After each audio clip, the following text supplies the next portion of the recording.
2 Pedro 1, 3. Visto como pelo seu divino poder nos têm sido doadas todas as coisas que conduzem à vida e à piedade pelo conhecimento completo daquele que nos chamou para a sua própria glória e virtude, pelas quais nos têm sido doadas as suas preciosas e muito grandes promessas, para que por elas vos torneis coparticipantes da natureza divina. E aí ele diz mais, livrando-vos da corrupção das paixões que há no mundo. Esse texto, querido, fala do que Deus fez por nós. Quando eu comecei a ministração na carta, eu trabalhei um pouquinho sobre a fé que Deus nos deu, os princípios elementares da nossa fé, e eu falei da fé e da justificação pela fé como princípios elementares, entende? Depois disso, irmãos, eu trabalhei isso com vocês, depois eu vim para essa parte aqui. Essa parte eu não tenho ela gravada, entende? E aí, como já tem 15 dias, vai fazer 21 dias que eu ministrei, fica um pouco no vazio, se eu só dar sequência àquilo que já foi ministrado. Então eu vou fazer uma recapitulação, porque eu tenho aqui, querido, aquilo que Deus... Esse texto que nós temos aqui, o versículo 3 e 4, ele fala do que Deus fez por nós. Do 5 em diante, por causa daquilo que Deus fez por nós, então o Senhor vai trazer a nós, igreja, algumas exigências, sabe? Algumas orientações, que não são apenas orientações, mas são comandos de Deus para a nossa vida. A vida cristã, ela se estabelece da seguinte forma, naquilo que Deus fez por nós, e por causa do que Deus fez por nós, daquilo que Deus exige que nós façamos como filhos de Deus. E esse texto aqui de Pedro, querido, ele casa isso muito bem. Primeiro eu tenho o que Deus fez por nós. Foi o que Deus fez por nós, querido. O texto diz aqui que eu li, ele diz que Deus nos deu todas as coisas que nós precisamos para a vida e para a piedade. Olha o que o texto diz, olha, visto como, pelo seu divino poder, nos têm sido doadas todas as coisas que conduzem à vida e à piedade. Então, tudo que nós precisamos para viver a nossa vida cristã de maneira autêntica foi nos dado por Deus, tá? Isso é o que Ele nos deu. Eu não vou, querido, fazer uma ministração daquilo que eu já ministrei, porque senão fica muito complicado, tá bom? Então, eu queria só que você entendesse uma coisa. Quando eu digo, irmãos, que Deus nos doou tudo aquilo que nós temos, tudo aquilo que nós precisamos para a vida cristã, eu estou dizendo, querido, que nós já temos em nós, da parte de Deus, tudo o que nós necessitamos. O ensino, querido, aqui, de que Deus nos deu aqui, sabe, é muito simples.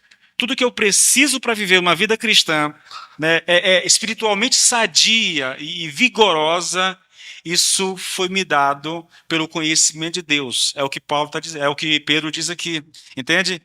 Em outras palavras, querido, todas as coisas que nós precisamos para viver essa espiritualidade sadia e vigorosa, ela nos é dada pelo conhecimento de Deus.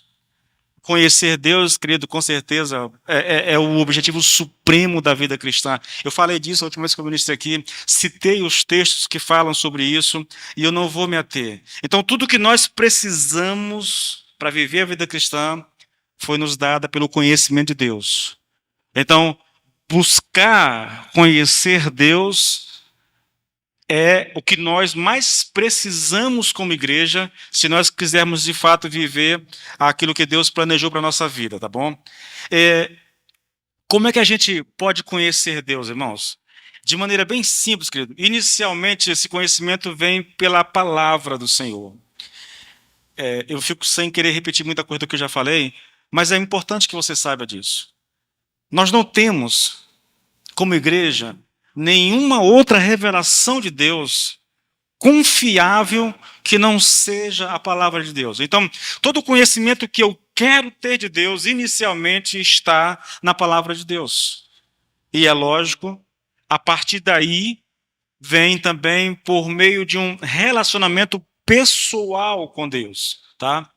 Então, as duas maneiras mais básicas de se conhecer Deus e de ter acesso a tudo aquilo que Deus já nos deu para que a gente viva a vida cristã, da maneira como Deus planejou, está em conhecer Deus. E eu quero que você entenda bem, querido, o que eu estou falando. Vida cristã não significa apenas alguém levantar o braço, vir aqui à frente e dizer eu aceito a Cristo, e aí se conformar com isso. Agora eu sou salvo, está tudo tranquilo, agora não preciso de mais nada. Você vai perceber que não é isso. O texto que nós vamos ministrar hoje coloca isso de maneira muito clara, muito específica para nós, entendeu? É explícito demais, irmão. Deus nos deu fé, Deus nos deu salvação. Agora, por causa disso, há algumas coisas que Ele requer de nós. E eu espero que eu consiga, pelo menos, chegar lá perto daquilo que eu quero ministrar a vocês, porque é muito importante que isso fique compreensível para nós, irmãos. Muito importante, tá? Bom, querido, olha só. O conhecimento de Deus vem inicialmente pela palavra, tá?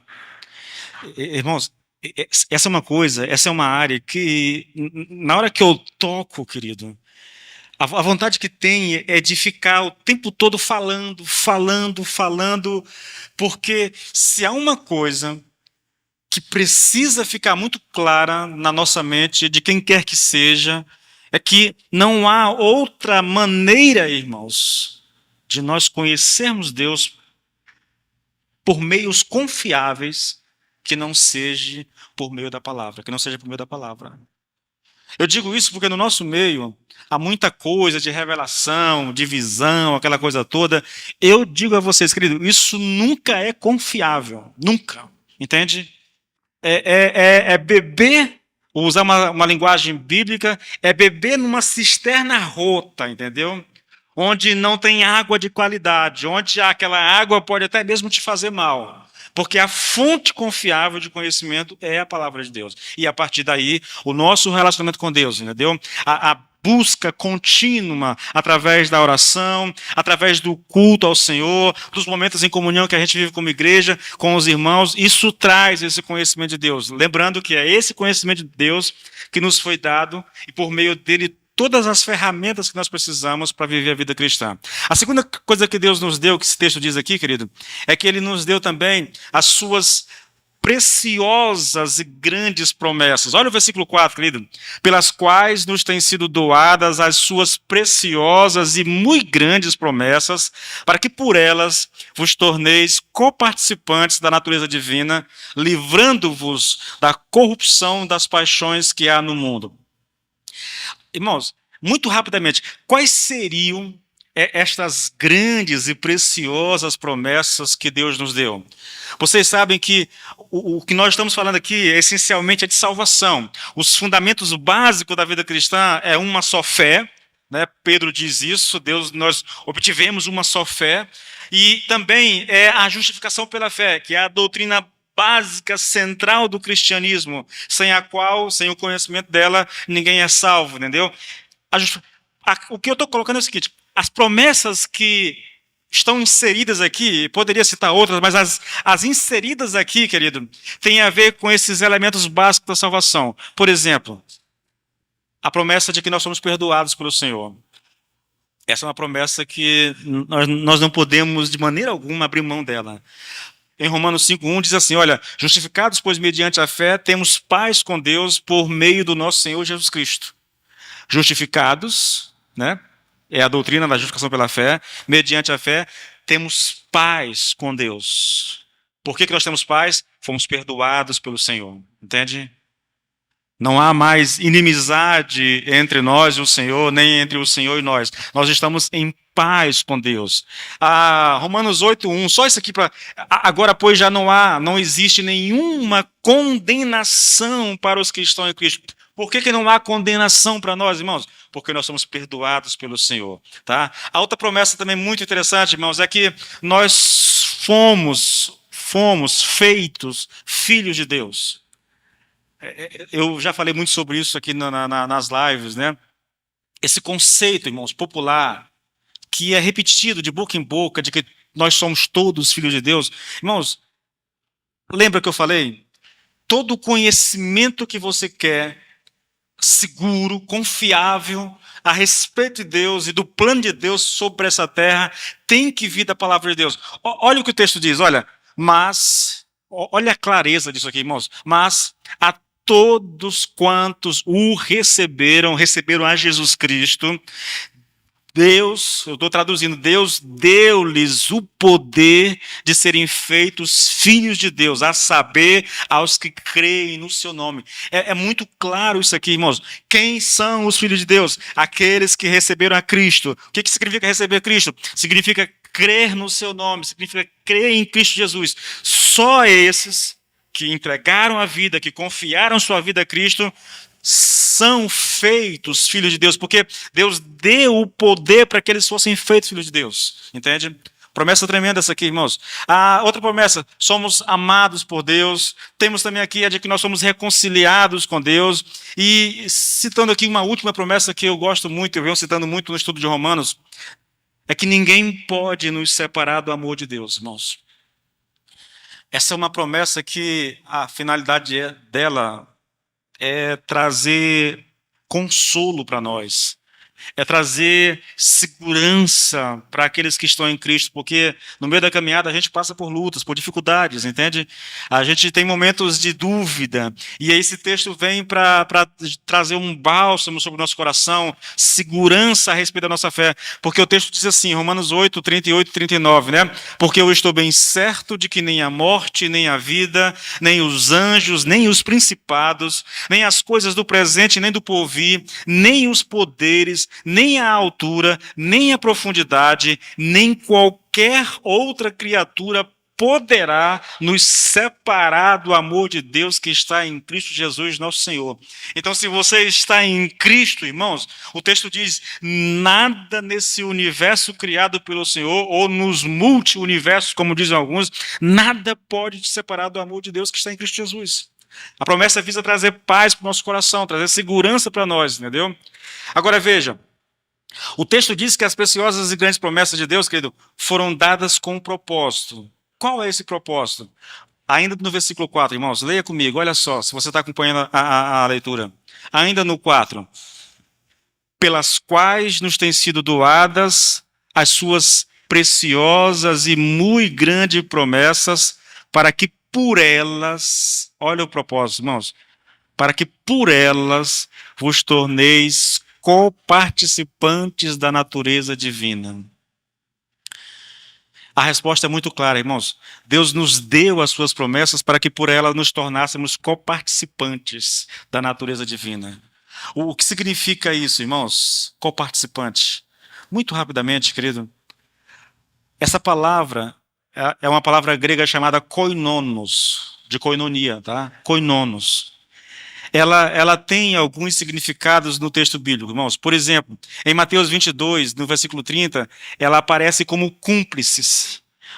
Vou ler o texto 29 e 30. Olha, ai de vós, escribas e fariseus, hipócritas, porque edificais os sepulcros dos profetas, adornais os túmulos dos justos e dizeis, se tivéssemos vivido nos dias dos nossos pais, não teríamos sido seus cúmplices no sangue dos profetas. Não teríamos tomado parte com eles, diz a NVI. Então, a ideia aqui de ser participante é de ser cúmplice de Deus, entendeu? Da natureza divina, de tomar parte da natureza divina. A ideia é essa, irmãos. Agora, em Lucas, no capítulo 5, essa palavra koinono aparece como sócios. Olha que coisa interessante, irmãos. Olha o texto, olha. Pois à vista da pesca que fizeram, a admiração se apoderou deles e de todos os seus companheiros, bem como de Tiago e João, filhos de Zebedeus, que eram seus sócios. Sócios aqui é a mesma palavra para coparticipante. Você consegue compreender, querido? Para que eu vou traduzir dessa forma aqui, tá bom? Estou exagerando um pouquinho, mas olha só. Por que Deus nos deu as suas grandes promessas, as suas preciosas promessas, para que nós nos tornássemos sócios do Senhor, cúmplices do Senhor, entende? E ainda, irmãos, olha que coisa interessante também. Em 1 Coríntios 10, 18, do 18 em diante, olha o que o texto diz, olha. Considerai o Israel segundo a carne. Não é certo que aqueles que se alimentam dos sacrifícios são participantes do altar? aqui, se tratando dos judeus, né, são aqueles que comem da comida que foi sacrificada, tanto os levitas como os sacerdotes, ou daqueles que estão oferecendo a comida, entendeu? Que digo, pois? Que o sacrificado ao ídolo é alguma coisa? Ou que o próprio ídolo tem algum valor?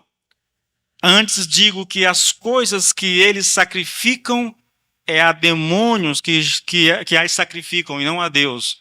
E eu não quero que vos torneis associados aos demônios. É a mesma palavra coparticipante. Ele está falando aqui de um culto pagão, tá? Onde as pessoas ofereciam sacrifícios aos seus deuses. Porque eles oferecem sacrifício aos seus deuses, Paulo está dizendo, olha, o que eles sacrificam não tem valor. Só que uma coisa é interessante observar. Ele vai dizer, as coisas que eles estão sacrificando para aquele ídolo que não tem vida, que não tem nada, que não, é só uma estátua, aquilo não é nada. Agora, o ato de oferecer sacrifício àquilo, Paulo diz, o problema disso é que quando vocês oferecem o sacrifício a essas estátuas, a esses ídolos de metais, de ouro, sei lá, vocês estão, na verdade, sacrificando a demônios. Irmãos, isso é muito forte. É muito forte, querido. Veja o texto, irmãos. Pense na época de Paulo. Sei lá, o deus Júpiter. Está lá uma estátua do deus Júpiter. Os adoradores daqueles deuses vão lá e oferecem sacrifícios. Aquela imagem não é nada, não significa nada. É só uma peça de metal, sei lá, de bronze, alguma coisa lá. O problema, irmãos, Paulo vai dizer aqui, é que o que está por trás daquela imagem é que é o negócio, entende? Vou ler novamente, irmãos. Olha, considerai o Israel segundo a carne. Não é certo que aqueles que se alimentam dos sacrifícios são participantes do altar? Aqui ele está falando do Israel, da nação de Israel, dos sacrifícios oferecidos ao Senhor pelo povo de Israel. Agora veja, ele vai fazer uma analogia com o culto pagão. Que digo, pois? Que o sacrificado ao ídolo é alguma coisa, percebe? Ele muda do sacrifício ao Deus de Israel para o sacrifício ao ídolo, a uma imagem, a uma escultura qualquer. Que digo, pois? Que o sacrificado ao ídolo é alguma coisa? Ou que o próprio ídolo tem algum valor? Antes digo que as coisas que eles sacrificam é a demônio que as sacrificam e não a Deus. Agora preste atenção, irmãos. Por que Paulo está orientando o povo nesse sentido? Ele vai dizer, e eu não quero que vos torneis associados aos demônios. Quando alguém oferece um sacrifício a um ídolo, mesmo que o ídolo não tenha nenhum valor, a pessoa que está oferecendo o sacrifício se associa aos demônios. Assim como aquele que está sacrificando a Deus se associa a Deus. Vocês conseguem perceber, querido? Irmãos, isso é algo assim tenebroso, sabe? Tenebroso, assustador. A palavra é associados. Ser coparticipante da natureza divina significa ser cúmplice, significa sócios e aqui associados. Tem sempre a mesma ideia. Tudo isso significa o seguinte, irmãos. É por meio do conhecimento dessas preciosas e grandes promessas que nos tornamos semelhantes. Aí traz a ideia de ser parceiros, de ser companheiros de Deus, entendeu? O sentido é esse, as promessas foram nos dadas para que nós nos tornássemos semelhantes ao Senhor, parceiros de Deus, na verdade. Sintetizando tudo, irmãos, a gente pode afirmar que Deus nos chamou para sermos participantes da sua natureza, né, da sua perfeição absoluta e manifestarmos um caráter semelhante ao dele. Deus nos deu tudo aquilo que nós precisamos, pelo conhecimento dele mesmo, pelas suas promessas, com o propósito de que nós nos tornássemos parecidos com ele, ou parecidos com Cristo, ou que nós manifestássemos um caráter semelhante ao dele. Isso é ser cristão, irmãos. qualquer conceito que nós tenhamos sobre o que seja um crente genuíno, verdadeiro, e não inclua a ideia de perfeição absoluta e o caráter de Deus em nós, esse conceito é falso. É muito difícil, irmãos, a gente olhar para algumas pessoas que vivem um cristianismo assim tão, tão mesquinho, tão pobre, entendeu? Você não consegue diferenciar se essa pessoa serve a Deus ou não. No meio dos outros, ela é só mais um, entendeu? Você olha para a vida, para o testemunho, e não transparece aquilo que ela crê. Queridos, é algo assim que assusta a gente. Olha, deixa eu dizer uma coisa para vocês, irmãos. Cristão, querido, não é só alguém que tem uma religião ou que aceitou a Cristo. Cristão também não é só alguém que foi batizado nas águas, que vai à mesa do Senhor, ou que contribui financeiramente com a obra de Deus. Tudo isso é importante e necessário, irmãos. Mas ser cristão vai além, irmãos. Implica em manifestar um caráter semelhante ao caráter de Deus. O chamado é esse. E vocês vão perceber na ministração de hoje que é disso que Pedro está tratando. Ele vai tratar e ele vai enumerar as virtudes que nós devemos trazer para a nossa vida, tornar visível em nós, irmãos. Olha, querido, essa é a proposta de Deus. Porque Deus nos deu o que Ele nos deu, Ele pode exigir de nós isso. A pergunta é, né, irmãos? Como é possível sermos participantes da natureza, da perfeição absoluta de Deus e manifestarmos o seu caráter? E a resposta, querido, eu creio que só há uma só. É sendo cheio do Espírito Santo. Os irmãos da igreja que têm ouvido as devocionais sabem do que eu estou falando. Eu passei a semana passada todinha falando sobre isso. Como é que é possível manifestar esse caráter? Sendo cheio do Espírito Santo. Em Gálatas 5:22 está escrito de maneira muito clara, irmãos.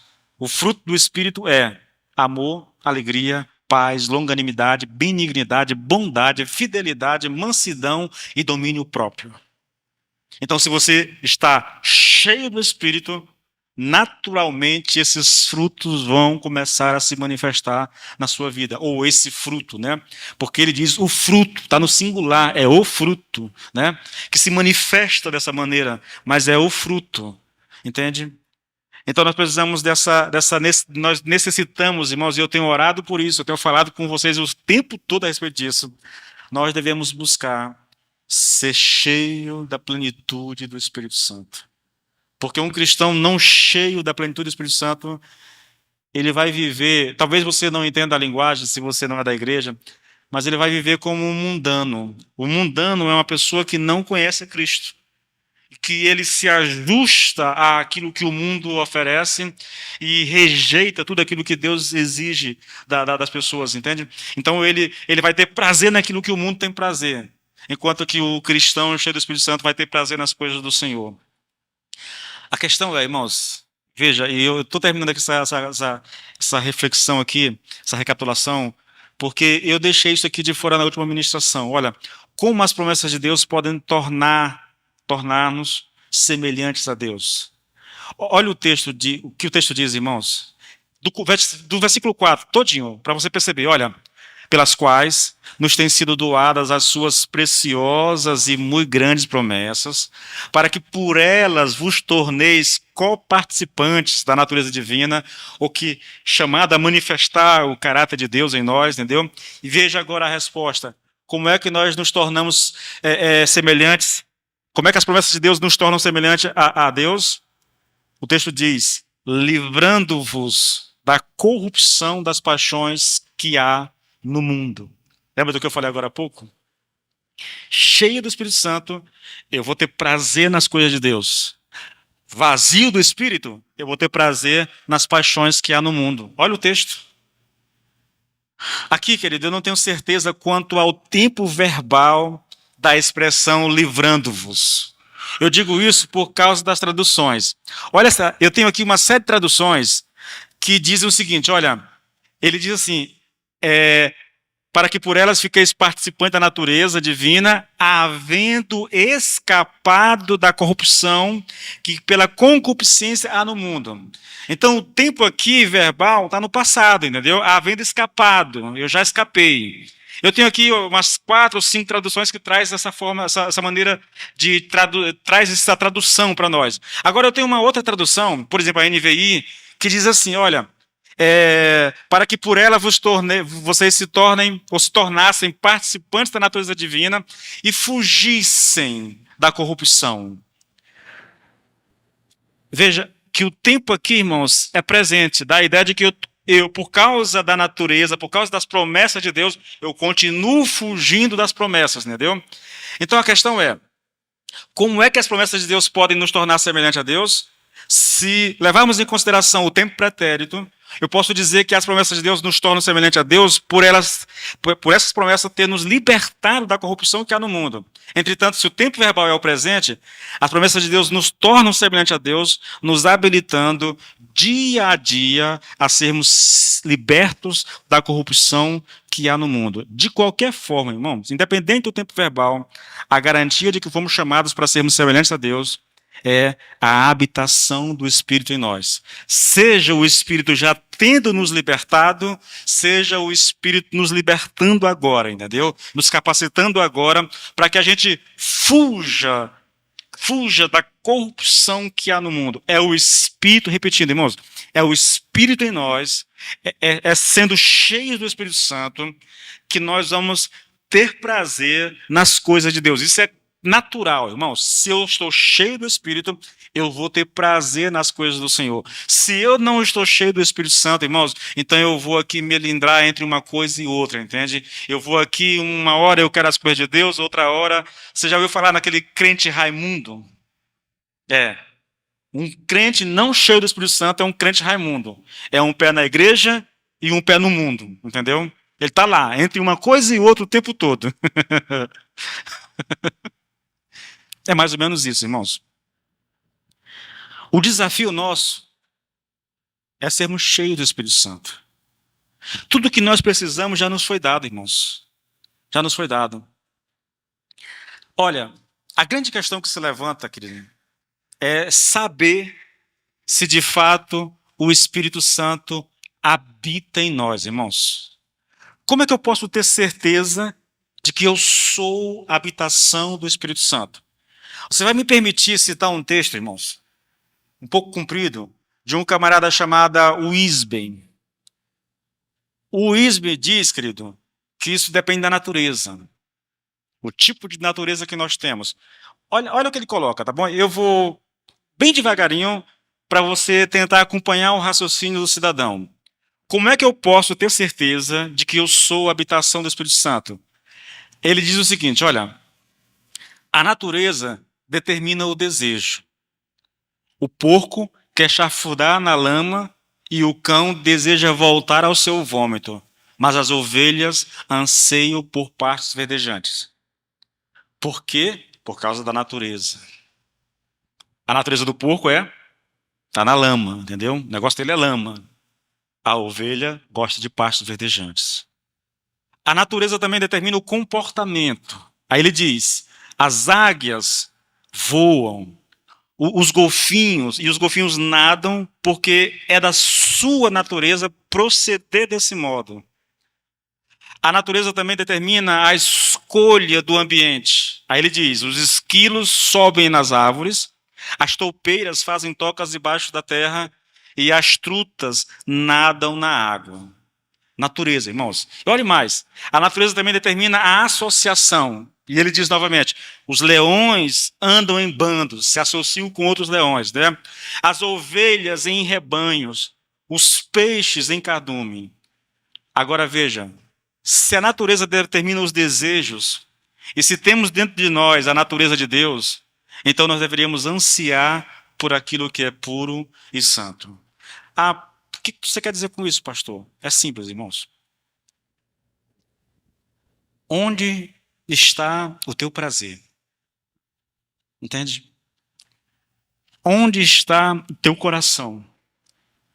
Irmãos, isso é muito simples. Repetindo, um homem cheio do Espírito Santo, ele terá prazer nas coisas de Deus. É natural isso. Um homem vazio do Espírito Santo, ele vai ter prazer nas coisas do mundo. É simples essas coisas, irmãos. Não é difícil de entender isso. Eu acho que não é difícil de entender isso. Então, nós temos aqui aquilo que Deus fez por nós. Tudo que nós necessitamos, Deus nos deu.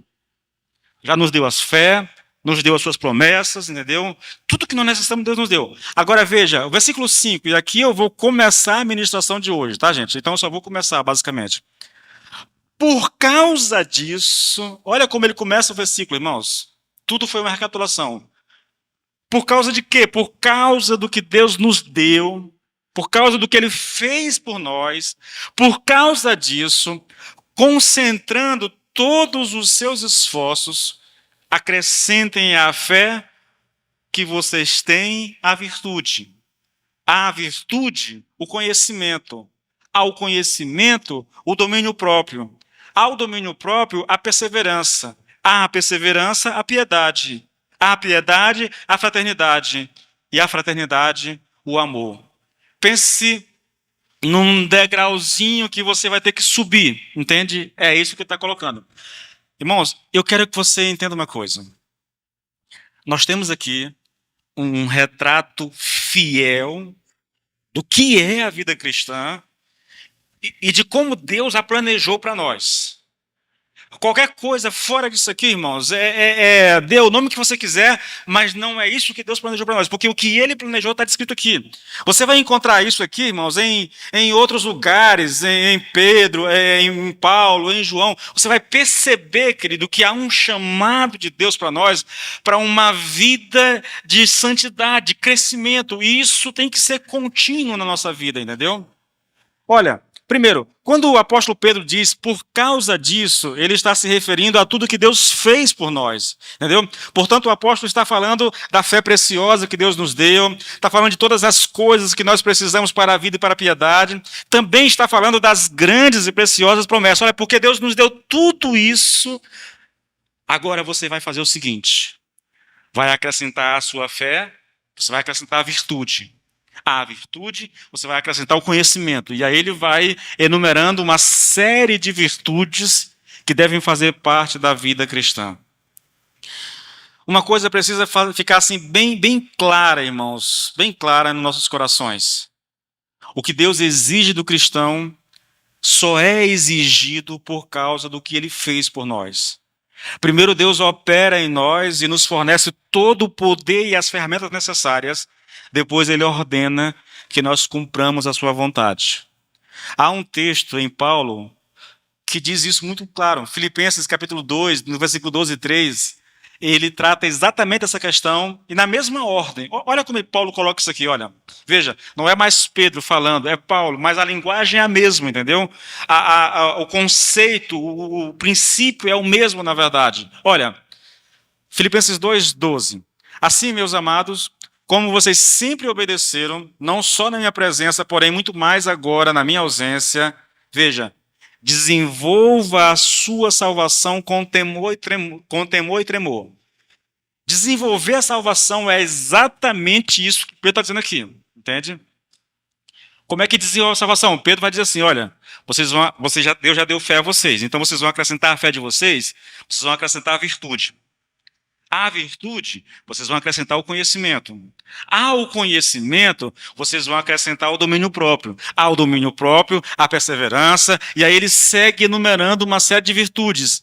Isso é desenvolver a salvação, irmãos. Isso é desenvolver a salvação. Agora, olha o versículo 13 ainda do capítulo 2 de Filipenses. Por que ele manda desenvolver a salvação? Ele diz, porque Deus é quem efetua em vocês tanto o querer como o realizar segundo a sua vontade. Então, só é possível desenvolvermos a salvação porque Deus está operando em nós, me habilitando a desenvolver essa salvação. Sem que Deus esteja agindo em mim, não é possível fazer tal coisa.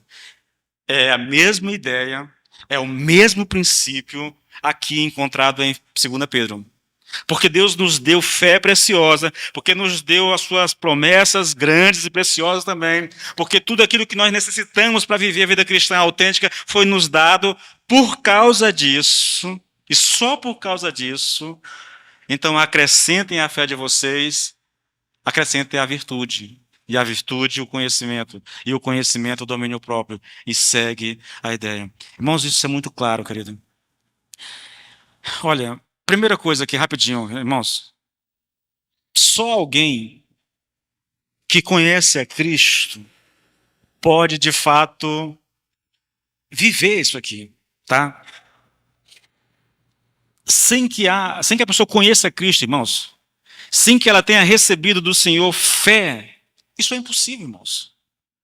Não tem como, sabe? É você querer forçar uma pessoa que nunca pegou no carro a dirigir um carro aí como se fosse um profissional. Não tem condições, entendeu? Ele precisa da habilidade para poder fazer aquilo.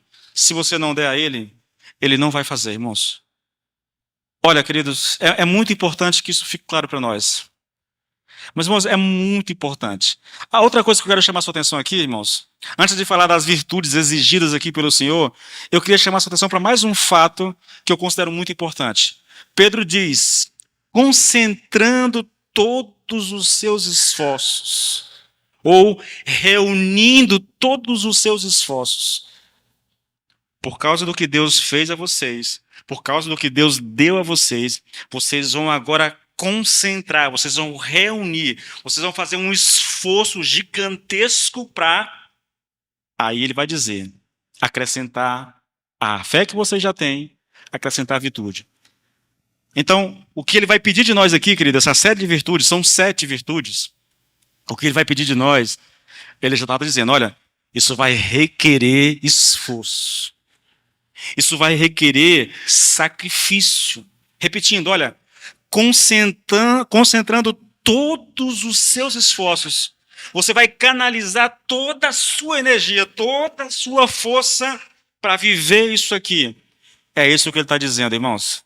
A palavra fé, querido, acrescentem a fé. Essa palavra, irmãos, ela pode ser interpretada de duas maneiras. De maneira subjetiva, aí eu falo da fé que eu tenho em Deus, entendeu? Mas eu posso interpretar ela, querido, de maneira objetiva. Quando eu interpreto de maneira objetiva, eu estou falando da fé que Deus me deu. Já não é mais subjetiva, é concreta. Deus me deu, entendeu? E eu creio que é esse o sentido aqui em que Pedro coloca essa questão da fé. Deus já nos deu essa fé, ela é nossa. É por causa dessa fé em nós que vai ser exigido de nós aquilo que ele vai pedir aqui, as virtudes que ele vai pedir. Bom, se nós observarmos o ensino, irmãos, é como se Pedro estivesse aqui dizendo aos leitores, olha, Deus já deu fé a vocês, né? Porque ele deu fé a vocês, agora vocês vão concentrar todos os seus esforços. Vocês vão reunir todos, vão canalizar todas as suas forças para acrescentar a essa fé que Deus já te deu, para acrescentar a virtude. Sabe o que nós temos diante de nós, irmãos? Nós temos diante de nós aqui uma descrição de como deve ser a vida cristã. Ô, irmãos, como é importante que a gente compreenda isso. Eu tenho muito tempo que eu sirvo a Cristo. Eu já perdi aqui a quantidade de anos, talvez aí 24, 25 anos que eu sirvo a Cristo. Eu já vi muitas coisas no meio cristão, mas uma das coisas que eu não consigo me conformar, irmãos, que eu não consigo aceitar, não importa quantos anos passem, é ver, querido, um cristão viver como se ele fosse um ímpio. Há cristãos que vivem como ímpios. Parece que não tem temor de Deus no coração. Parece que não se importam com aquilo que Deus requer deles, entende? Eu queria... Irmãos, pense o que é a vida cristã? A vida cristã, querido, eu sempre uso ela, e eu ouvi o Lloyd Jones falando disso também. Ele usa uma metáfora interessante, né? Eu gosto da metáfora da escada. Ele usa a metáfora de subir uma montanha. Ele diz assim, olha, imagine que você está subindo um dos montes mais altos que existem. E você começa a subir o monte. no que você está subindo, de repente vem uma ventania, alguma coisa, você cai, despenca, para em algum lugar. De onde você caiu, você só levanta e continua subindo. Você não volta para o pé do monte, não, você continua subindo. Entende? Você está chegando no topo do monte, de repente bate um vento, uma ventania, alguma coisa, e você despenca de novo, volta lá para a metade do monte. O que você faz? Você não volta para o começo, não. Você, de onde você caiu, levanta e continua subindo. Eu gosto da metáfora. Não tem muita aplicação que eu quero aqui, não, mas ela é interessante, irmãos. Significa que vida cristã requer esforço contínuo. E mesmo que às vezes eu tropece e caia, eu preciso me levantar e continuar subindo, entendeu? A minha metáfora é da escada. A minha, ela é um pouco mais abrangente. Eu penso na vida cristã como o seguinte: você se converteu, Deus te coloca aqui numa escada que vai para o céu. Por exemplo. E ele diz: suba agora. Você já tem fé? Tudo que você precisa você já tem? Então suba essa escada. E o cristão, ele é chamado a galgar cada degrau. Um de cada vez. O que acontece, irmãos, é que muitos de nós, talvez pela mensagem que ouvem, não sei, eles aceitam a Cristo com aquela promessa: se você aceitar Cristo, tua vida vira um mar de rosa, tudo vai dar certo para você, as portas vão se abrir, você vai ser próspero, vai ter um casamento abençoado, aquela coisa toda. Sabe essa conversa que a gente ouve por aí? Bom, a pessoa aceita Cristo e ela pensa: agora tudo vai ser bênção. Só que não vai demorar muito, irmãos, ela vai encontrar problemas na vida dela, dificuldades. E ao invés de continuar subindo o degrau, ela para. E se brincar, ela começa a regredir, entendeu? Muitos cristãos não conseguem subir 2, 3 degraus, e eles retrocedem. E a vida cristã deles é isso. Sobe 2 degraus, retrocedem. Sobem, retrocedem. Não sai do lugar. Não sai do lugar. Olha, irmãos, o Hernando Dias Lopes, ele diz que há duas coisas essenciais na vida. Duas coisas. Quais são? Nascer e crescer. Tá vendo a Heleninha aqui, ó? 100% energia, irmãos. Aí não tem, não tem tempo ruim, não. Está em fase de crescimento, desenvolvendo. Naturalmente ela vai crescer, irmãos. Naturalmente. Se tem os alimentos necessários, ela vai se desenvolver. Não é preciso fazer muita coisa, só dar a ela o alimento que ela precisa. Vai desenvolver. Agora, olha a coisa interessante. Na vida cristã, irmãos, posso dizer a vocês que a metáfora é a mesma, irmãos. O problema, querido, é que na vida cristã, a falta de crescimento é um sinal de morte espiritual. A falta de crescimento é um sinal de regressão, entende? De regressão. O que muita gente não consegue compreender, irmãos, é que o crescimento espiritual não é algo assim automático. Deus vai me dar. Eu me converti hoje, amanhã eu recebo assim sei lá, um passe de mágica da parte de Deus e eu me fortaleço e não. Requer disciplina, irmãos. Requer diligência. Lembra do que Pedro diz? Concentrando todos os esforços. Ele não está brincando, querido. Vida cristã exige sacrifício, exige esforço da nossa parte, exige disciplina da nossa parte, irmãos. Disciplina. Ah, pastor, eu não consigo orar, pastor, porque, irmão, é porque eu não sinto vontade, pastor. Irmão, se você esperar sentir vontade para orar, você vai morrer, entendeu? Vai morrer. Porque não vai vir vontade, irmãos. Ah, pastor, eu não consigo ler a Bíblia. Irmãos, o cristão é chamado para exercer disciplina. Eu acho que Paulo está falando disso, né? Quando ele diz assim: olha, que eu esmurro o meu próprio corpo, ele está falando de disciplina. Eu vou subjugar a minha carne para que ela faça a vontade de Deus, mesmo que ela não queira, mesmo que ela se rebele, mas eu vou subjugá-la. Como é que a gente faz isso, irmãos? Disciplina. Olha, eu tenho 3 momentos com Deus todo dia. 3 momentos de oração. É marcado no relógio. A minha esposa: amor, eu não gosto de fazer assim. Eu digo: eu gosto porque eu estou me disciplinando, estou me subjugando aqui, subjugando a minha carne para fazer aquilo que eu quero, que eu acho que é o certo. Então eu marco lá. Eu tenho lá um tempo de manhã, um tempo à tarde, um tempo à noite. E eu Cronômetro. Eu pego o meu reloginho e marco lá tantos minutos. Pronto. Só saio dali, irmãos, quando ele apitar. Enquanto ele não apitar, pode eu não gostar. Tem vezes que dá sono, tem vezes que a cabeça parece que fica a 1.000 por hora, entendeu? Mas eu não saio, eu não arredo o pé. E eu fico orando, entendeu? Orando, orando. Agora não, agora tá mais fácil. Agora ficou mais fácil, entendeu? Eu comecei com o tempo, me disciplinei, aumentei 5 minutos, depois aumentei mais 5, e agora estou precisando aumentar mais 5 de novo, entendeu? Em cada momento. Disciplina, querido. Disciplina. Se não, meu irmão, se não houver. Ah, pastor, é porque é muito difícil. Se você esperar sentir vontade para ler a Bíblia, meu irmão, você vai morrer de inanição espiritual. Se você esperar vontade para orar, orar o suficiente, você vai morrer do mesmo jeito, entendeu? Tem que se disciplinar, irmãos. Não é espiritual. Estou nem aí se é espiritual, irmãos. Eu vou me disciplinar. Entendeu? Vou me disciplinar. Porque chega um momento em que isso começa a fluir naturalmente. Entende? Quem tem muita dificuldade com leitura, se discipline. 10 minutos por dia. Todo dia. É difícil a primeira vez? É complicado, cansa, dá sono, aquela coisa toda. Faça isso 15 dias.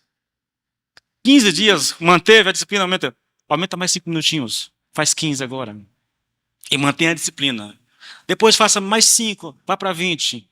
E daqui a pouco, irmãos, a leitura flui, mas flui muito naturalmente, entendeu? Começou com uma disciplina rígida, mas agora está fluindo naturalmente. É assim que funciona, querido. O crescimento não é automático, irmãos. Requer diligência, requer disciplina, tá? Quais são as virtudes, irmãos? Vamos aqui para o texto. Oh, meu Deus, está terminando o horário. Quais são as virtudes que precisam ser agregadas à nossa fé? Né? Capítulo 1, versículo 5 de 1 e 2 Pedro. Por causa disso, concentrando todos os esforços, acrescentem à fé, ele está dizendo, a fé que vocês têm, acrescentem a virtude, o conhecimento, ao conhecimento, o domínio próprio, ao domínio próprio, a perseverança, à perseverança, a piedade, à piedade, a fraternidade, à fraternidade, o amor. Então nós temos aqui, veja, virtude, conhecimento, domínio próprio, perseverança, piedade, fraternidade e amor. Queridos, antes de qualquer coisa, Lloyd Jones pegou essas 7 virtudes e ele agrupou aqui em 3 grupos, subgrupos, tá bom? O primeiro, ele fala das virtudes que dizem respeito ao caráter da nossa fé. E aí eu tenho virtude e conhecimento. Em segundo lugar, ele fala das virtudes que falam das nossas disposições interiores, fala de cuidado pessoal. Aí eu tenho domínio próprio e perseverança. E por último, ele fala das virtudes relacionadas com as pessoas ao nosso redor, entendeu? E aí eu tenho piedade, fraternidade e amor. Queridos, não é à toa que isso está como está. Isso aqui não é não foi colocado de maneira aleatória. Isso aqui é um propósito específico. Sabe aquela coisa? Depois da virtude tem que vir o conhecimento. Não pode vir a perseverança, não pode vir tem que ser o conhecimento. Porque o encaixe só serve se for a pedra do conhecimento. Virtude, conhecimento. Depois, nós temos o domínio próprio. Depois, a perseverança. De maneira muito clara, querido, essa é a orientação de Deus de como nós devemos viver a vida cristã, tá? Então, provavelmente, eu vou falar só de 2 virtudes hoje, as primeiras 2 virtudes. As que dizem respeito ao caráter da nossa fé. Acrescentem à fé que vocês têm a virtude. Virtude aqui, irmãos, veja, eu estou falando aqui de um grupo de virtudes. Virtude, conhecimento, domínio próprio, são virtudes, entendeu? Então, a virtude aqui não se refere apenas às excelências do caráter, mas é uma referência, querido, ao poder moral. Pastor, o que é isso, pastor? Fala de vigor moral, de energia moral que nos move, irmãos, que nos leva a fazer alguma coisa, tá? Pedro está se referindo aqui, querido, a um tipo de fé viva, vigorosa, repleta de energia. Isso Diz o Hernando Dias Lopes, isso contrasta, irmãos, essa ideia de poder moral contrasta com a vida moral passiva e frágil de muitos cristãos, ao ponto de se perguntar se há realmente alguma diferença entre os que praticam, entre aqueles que são cristãos ou que têm práticas que dizem ser cristã, com aquilo que não são práticas cristãs, entendeu? Eu vou tentar colocar isso de uma forma mais interessante. Para mim, virtude aqui, eu poderia designar ela como uma espécie de paixão por Deus e pelas coisas de Deus. Eu acho que isso é mais claro para vocês, entendeu?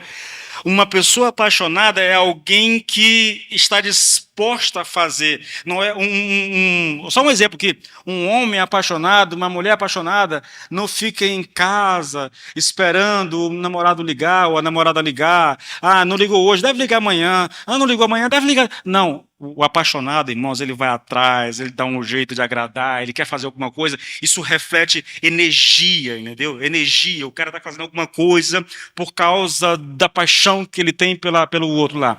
Essa ideia aqui de virtude, irmãos.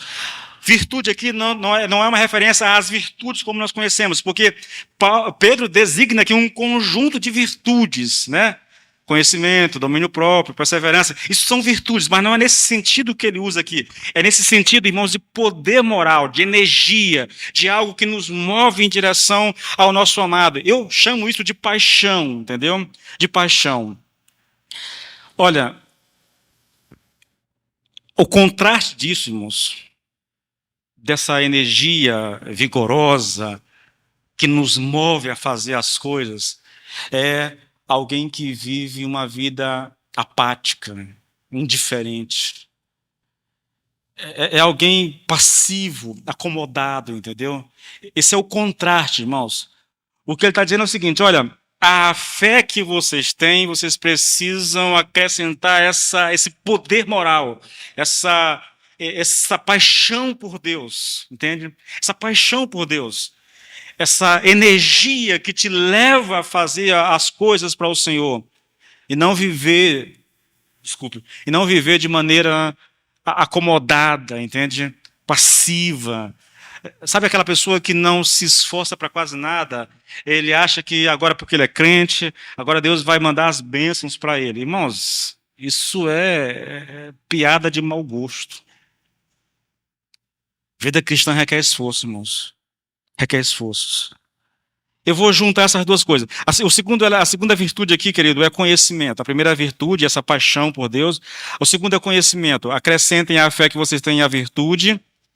E à virtude, acrescentem o conhecimento. Aqui nós não devemos pensar nesse conhecimento, querido, da mesma maneira que nós o abordamos hoje, né? Conhecimento para nós hoje, ter conhecimento significa ter instrução, ter formação, informação, entendeu? Se fosse isso, irmão, qual seria a necessidade de alguém nascer de novo para obter tal conhecimento? Se eu quero adquirir conhecimento, eu vou para os livros e eu adquiro. Se eu quero adquirir conhecimento, eu vou para uma videoaula no YouTube e eu adquiro conhecimento. Então não é desse tipo de conhecimento que ele está falando aqui. Assim como a virtude não é esse tipo de virtude como nós conhecemos hoje, entendeu? A palavra tem um sentido diferente. Também não é, irmãos, o tipo de conhecimento que leva o homem à fé.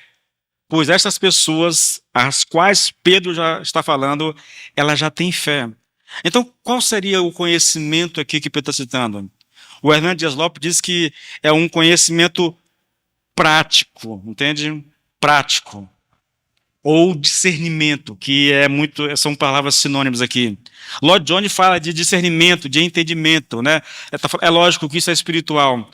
De fato, querido, parece que a ideia é essa de discernimento, entendeu? Discernimento. No tópico anterior, Pedro disse que nós devemos ter poder moral, uma fé viva, enérgica, ou como eu gosto de chamar, né, de paixão por Deus, né, pelas coisas sagradas. Em outras palavras, o desafio é para que o cristão não viva acomodado, não viva passivo, esperando que alguma coisa boa aconteça na sua vida, mas que ele haja fervorosamente. Entretanto, irmãos, esse agir fervoroso essa paixão, essa energia deve ser controlada pelo discernimento, pelo entendimento. Isso aqui é muito interessante, irmãos.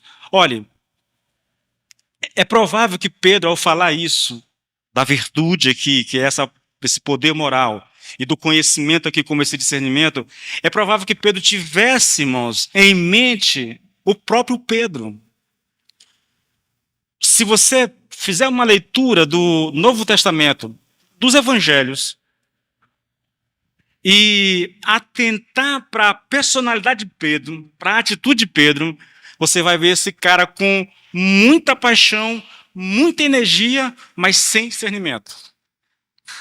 Porque ele faz isso, irmãos, ele vai fazendo besteira uma atrás da outra, entendeu? Ele é impulsivo, na verdade. Vou te dar alguns exemplos do que eu estou falando, tá bom? E para você perceber a necessidade que nós temos desse poder moral, dessa energia vigorosa, dessa paixão por Deus, mas isso tem que ser balanceada pelo discernimento, entendeu? Por esse entendimento, por essa perspectiva mais pé no chão da vida cristã, desse conhecimento prático da vida. Olha só. Mateus 14, versículo 18 em diante, diz assim, eu estou falando de Pedro. Então Pedro diz, se é o Senhor mesmo, mande que eu vá até aí, andando sobre as águas. Jesus disse, venha. E Pedro, descendo do barco, andou sobre as águas e foi até Jesus. Reparando, porém, na força do vento, teve medo e, começando a afundar, gritou, salve-me. Veja, alguém impulsivo, irmão, alguém que age por instinto quase. Eles estão num barco de madrugada, está lá uma ventania, uma tempestade, de repente o Senhor vem caminhando sobre as águas. Eles se desesperam achando que é um fantasma. Mas aí o Senhor diz, olha, sou eu, não tenho medo, sou eu. Pedro diz, se é o Senhor mesmo, manda que eu vá até onde é o Senhor. E o Senhor diz, vem Pedro. E Pedro, sem pensar, sem olhar para a tempestade, sem olhar para o mar revolto, ele desce do barco e começa a caminhar. Isso é bom às vezes, irmãos, entendeu? É bacana isso, essa atitude assim, sem muito pensar. Só que, quando ele começou a caminhar, ele se deu conta que estava ventando muito forte, que as águas estavam muito agitadas. O que aconteceu? Ele começou a afundar. Alguém intempestivo, alguém impulsivo, que age por instinto, entendeu? Olha outro texto. Mateus 16, a partir do versículo 21. Desde esse tempo, Jesus começou a mostrar aos seus discípulos que era necessário que ele fosse para Jerusalém, sofresse muitas coisas nas mãos dos anciãos, dos principais sacerdotes e dos escribas, fosse morto e no terceiro dia ressuscitasse. Então Pedro, chamando-o à parte, começou a repreendê-lo, dizendo que Deus não permita, isso de modo nenhum lhe acontecerá. E o Senhor Jesus, voltando-se para Pedro, disse, saia da minha frente, Satanás, você é uma pedra de tropeço. Irmãos, novamente, é o Pedro impulsivo. Eles estão caminhando em direção a Jerusalém, e o Senhor Jesus faz uma pergunta, quem as pessoas dizem que eu sou? Aí eles começam a dizer, Senhor, eles estão dizendo que o Senhor é Elias, que o Senhor é João Batista, que ressuscitou, isso. E o Senhor pergunta, e vocês, quem vocês dizem que eu sou? E Pedro levanta a mão e diz, tu és o Cristo. Ele não deixa ninguém falar, irmãos, tu és o Cristo. Mas dessa vez ele acertou. O Senhor disse, olha, isso não é carne que está te revelando, isso não é uma ideia tua, isso é uma revelação divina. Pedro se empolga. Um pouquinho à frente, o Senhor começa a falar do que vai acontecer em Jerusalém. Vou ser preso, vou ser amarrado, vou ser julgado, vou ser morto. E Pedro está ouvindo aquele negócio ali, irmãos, e uma coisinha começa a inquietar ele, e ele interfere na fala de Jesus, ele se intromete na fala do Senhor Jesus, e vem cá, Senhor, vem cá, deixa eu te contar uma coisa. Isso não vai acontecer contigo, não. Esse é o Pedro, irmãos. É o cara apaixonado, é o cara vigoroso, mas que precisa de discernimento, entendeu? Que precisa de controle. Há mais uma história aqui de Pedro, irmãos, para refletir isso que eu estou querendo colocar para vocês. A necessidade, como isso é a base da vida cristã, irmãos. São as pedras fundamentais da nossa caminhada cristã, entendeu? Desse nosso viver em santidade. Olha Mateus 26 agora, versículo 31. Então Jesus disse aos discípulos, Esta noite serei uma pedra de tropeço para todos vocês, porque está escrito: ferirei o pastor e as ovelhas do rebanho ficarão dispersas. Mas Pedro, de novo, sempre é Pedro, irmãos, tomando a palavra, disse a Jesus: ainda que o Senhor venha a ser um tropeço para todos, nunca o será para mim. Versículo 34, né? Mas Jesus lhe disse: em verdade te digo que nesta noite, antes que o galo cante, você me negará 3 vezes. Pedro insistiu: ainda que me seja necessário morrer com o Senhor, de modo nenhum o negarei. Irmãos, é curioso isso aqui, sabe? Ele fala o que vinha à mente. O Pedro é aquele cara que se você dizer assim, olha, rapaz, vamos construir uma igreja? Vamos. E ele já sai catando pá, catando alguma coisa, porque ele vai para... Não tem esse negócio, não tem medo. Depois que ele tiver com todas as ferramentas, ele vai perguntar, cadê o terreno para construir a igreja? Ele age por impulso, irmãos. Por um lado, gente assim é boa, sabe?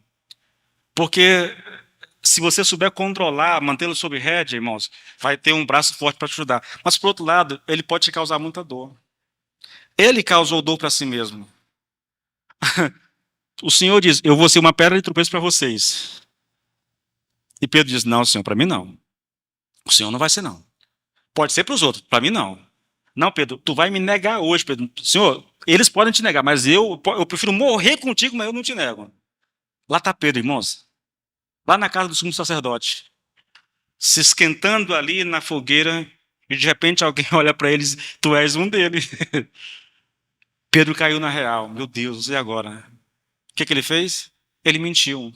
Não, não sou não, Senhor. Não sou não. Depois alguém vem e diz: tu és um deles. Ele diz: não, não sou não. E ele começa a amaldiçoar logo, entendeu? Isso é uma pessoa, irmãos, com muito poder moral, com muito vigor, com muita paixão, mas sem discernimento. Entende? Nós não podemos ser assim, queridos. Nós não podemos ser assim. Pedro é dos discípulos, o maior exemplo, irmãos, de uma energia descontrolada, entendeu? Então, quando ele está orientando aqueles irmãos, provavelmente está lembrando da sua própria vida, de como ele vivia, de como ele viveu, entende? Olha, querido, a paixão, ela pode levar à atividade excessiva, irmãos. Eu não sei o que é pior, irmãos, sinceramente. Eu acho que uma igreja passiva, uma igreja acomodada, é pior do que uma igreja afoita, sinceramente. Os dois são extremos, e porque são extremos, são perigosos. Mas eu ainda acho que eu prefiro uma igreja afoita, que a gente vai moldando aqui e acolá, do que você ter que lidar com uma igreja acomodada. Irmão, vamos fazer alguma coisa, aí ninguém reage. Entendeu? Ninguém diz nada. Pior coisa que tem, os líderes vão confirmar comigo, é você começar uma conversa no grupo da sua célula, levantar uma questão lá, e depois você vê que todos os irmãos olharam o que você escreveu e ninguém teve coragem de dizer nada para você. Não é, Márcio? A vontade que tem, irmãos, é largar tudo de mão. Vão para lá, vocês não querem. Porque é ruim, irmãos, isso. Para o líder é difícil demais, entendeu? É difícil demais. Você ficou no vácuo, no vazio. Você falou, falou, falou. As pessoas viram tudo, leram tudo, mas ninguém te deu uma resposta. Você ficou falando sozinho. Pelo WhatsApp, mas falando sozinho, entendeu? Gente acomodada, irmãos. Ah, é porque eu não queria participar. Se o líder falou alguma coisa, você não concorda e você não tem como participar, meu querido, se digne de dizer: meu líder, dessa vez você não vai poder contar comigo. Mas deixe ele consciente do seu posicionamento. Não deixe ele no vácuo, imaginando o que está passando na mente de vocês. É uma dica, viu, para vocês que são liderados. Ajude o seu líder, querido. Ajude o seu líder. Bom, queridos, são 9 horas. Infelizmente, já são 9 horas. E eu vou ter que fazer uma pausa aqui. Semana que vem a gente continua de onde nós paramos, tá? Nós vamos para o domínio próprio. O domínio próprio. Querido, eu queria desafiar vocês a uma vida cristã mais fervorosa, irmãos. Mais fervorosa. Eu queria desafiar vocês, queridos, a uma prática espiritual mais fervorosa. Pastor, é difícil para mim, irmãos, entenda uma coisa. Usando as palavras de Pedro, concentre todos os seus esforços naquilo que de fato é importante, irmãos. Não, irmãos, não se acomode demais, querido. Não fique ali vivendo de maneira apática. As pessoas estão ao seu redor e você não se importa. Você está vendo os irmãos da célula fazer algumas coisas, você está olhando, mas não faz nada. Fica só. Irmãos, pelo amor de Deus, querido, não faça isso, irmãos. Ah, pastor, mas é porque eu estou passando por um momento difícil. Então chega para o seu líder, irmão. Lá para o seu líder de célula. Meu líder, eu preciso de ajuda porque eu estou passando um momento difícil da minha vida. É por isso que eu não estou correspondendo ao que está acontecendo. Mas não fique ali, irmãos. Não deixe a pessoa no vácuo, querido. Não deixe a pessoa sem saber o que está acontecendo e às vezes achando que você está até mesmo rejeitando a liderança dela ou achando que você não quer se envolver, quando na verdade nem pode ser isso. Eu queria desafiar vocês, irmãos, a que vocês se posicionassem. Por causa do que Deus fez a vocês, por causa da fé que Ele já deu a vocês, por causa das promessas que são de vocês, por causa do amor de Deus derramado no coração de vocês. Então, irmãos, vivam uma vida cristã autêntica, fervorosa. Não vive, querido, irmãos, essa ideia, irmãos, isso me deixa assustado, me deixa temeroso. A apatia espiritual é uma das piores desgraças que acontece na vida de um cristão, irmãos. Quando eu estava ministrando aqui sobre o cura interior para os irmãos, uma das imagens de uma pessoa apática, sabe qual é? Ela está ali, sentada no sofá da sua casa. Aí nós temos uma imagem do quadro geral. A cozinha está abarrotada de louça suja, entendeu? A casa está toda suja, está tudo jogado às tralhas e ela está ali passiva, apática, indiferente à sujeira, àquela podridão ao seu redor. Isso é uma pessoa apática, irmãos. Espiritualmente, querido, não muda muito. Olha, você está aqui vivendo a sua vida, não se importa se está tendo célula, não se importa se está tendo culto, não se importa com os seus familiares, não ora por eles, não convida para a célula, não convida para o culto, não se interessa. Parece que tanto faz como tanto fez, sabe? Eu não estou nem aí para as pessoas. Ô, querido, eu sou até chato com essas coisas, irmãos, porque a pessoa vai na minha célula, aconteceu hoje. Foi na minha célula semana passada, quarta-feira. Hoje eu disse, me dá o telefone de fulano. Ela mandou o telefone. E eu nunca tinha visto, eu vi ela na célula semana passada. Mas hoje mesmo eu já peguei o telefone dela e mandei uma mensagem. Porque eu convidei na célula, né? E eu disse, eu vou lembrar hoje de novo. Eu mandei, lembra do convite que eu te fiz na célula? Pois é, estou refazendo ele aqui agora, vem para a igreja. Não, pastor, eu vou. Não veio, eu já olhei aqui, não vi a pessoa, entendeu? Irmãos, pronto. A menos que ela me bloqueie, eu vou chamar ela toda quarta-feira e todo domingo agora. Se ela não gostar, ela me bloqueia lá, entendeu? Porque se ela não fizer isso, eu vou insistir. Eu vou insistir. Deve ser assim, querido. Ah, pastor, por que o senhor faz isso? É porque o senhor quer ser chato? Não, irmãos. Não, não, não, não, não. Minha intenção não é ser chato. Minha intenção não é pegar no pé de ninguém. Minha intenção, querido, é ajudar a pessoa. É ajudar.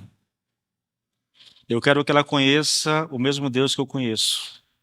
Eu quero que ela sirva o mesmo Deus que eu sirvo, entende? É por isso que eu faço o que eu faço.